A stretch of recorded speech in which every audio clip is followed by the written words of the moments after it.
This is Mark with your Advanced Assembly Technology Minute. I'm Greg Ziraldo, and I'm the Senior Director of Operations with Advanced Assembly. I am support for my team. If you want to peel away everything that I do, it is to ensure that they have everything in front of them and make sure that their processes flow perfectly smooth. For me, it's making sure that people have and are able to thrive in a purposeful environment. We are all here for a very long time. We all work very hard in what we do. And it's nice to be able to go home and know you did something great. It's our opportunity to where we don't have the requirements of a corporate environment. We don't have a board of directors that are telling us how to do and what to do.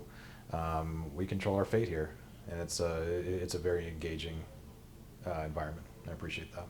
Leadership is something that has grown over time, in whatever capacity that means. It doesn't mean that you're the one who's going to be, the CEO of a company per se, but you can still be a process owner and exude true leadership to your staff to where they are on board with your message and your vision, and you're able to get a point across and be able to have some great conversations along the way with it. I think that's a huge part of leadership.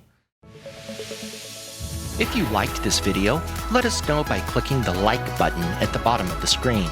But don't stop watching now. We have other educational and informative videos on this channel. To learn more about what Advanced Assembly offers and how we can help you, please visit aapcb.com.